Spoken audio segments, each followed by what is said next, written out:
in this video we'll be talking about the physical aspect of performing. Now what I demonstrated for you at the beginning of this video wasn't just by chance. I wanted to actually demonstrate long, sustained bows. Because a lot of times when those nerves come in for performance, especially at this level where you're not used to performing all the time and maybe they start popping in, your bow has what I call the vibrato of the bow. I've had this happen to many students when they perform. They're like, oh, you know, I had my competition, or I played my solo, and I have vibrato of the bow. Now, just keep in mind, when it happens to you, it's a lot bigger to you than what the audience hears. Because I've had students say, oh, you know, I had vibrato of the bow, and I'm like, you know what, I don't really remember hearing it. So sometimes you might hear it, and it might be very obvious to you if you're sensitive to the subject and feel like you do have vibrato of the bow. But just keep in mind, the audience doesn't hear it as much as you do. So if you, first step, think about that when it happens, that'll actually help you kind of relax, because if you think, oh my gosh, I got vibrato of the bow, and then you start shaking again, you know, then it's going to get worse. So what is vibrato of the bow? It's basically when sometimes the nerves come in and you just feel yourself shaking, and you get this kind of, I can't even really demonstrate it, but you're shaking so it affects your bow. So you get kind of like this going on when you're trying to sustain long notes. And it happens a lot of times with slow pieces. So it would happen with my students for competitions when they would start with the slow piece, because at the very beginning of their playing, their nerves haven't settled, they're not settled in with performing. And if you have to start with something slow, it's really easy for that vibrato of the bow to occur. So, how to not have vibrato of the bow? Well, the best way to eliminate it is actually just not have nerves. But that's easier said than done. So just say, okay, I'm not going to have nerves, I won't have vibrato of the bow. Unfortunately, it's not that easy. So you have to get used to performing, so you want to perform more, so you can help that the nerves don't happen. But in case they do happen and it does show up in your bow, what do you want to think about? First step, think it's not as bad as you think it is, okay? Think it's really not that bad.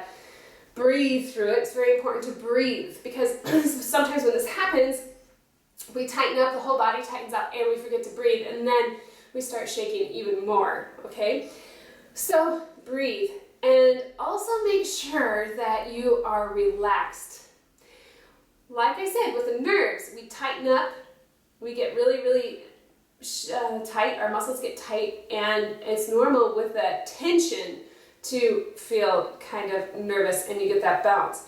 So when the bow happens to bounce, when you have vibrato of the bow during a performance, you want to think about that shoulder. Just think, relax, relax, and while you're playing, think about these beautiful, wonderful waves of relaxation going through your body, and that your elbows relaxed, your shoulders relaxed, everything's relaxed, and really think about sinking into the instrument. Not necessarily playing louder, because a lot of times within the pieces we have to play quiet and not have a bouncy bow. So, okay, so just think about having that relaxation start from the shoulder, that wonderful, beautiful river I talk about all the time, coming from the neck. Warm, relaxing waters. Just coming down from your neck, through your shoulder, through your elbow.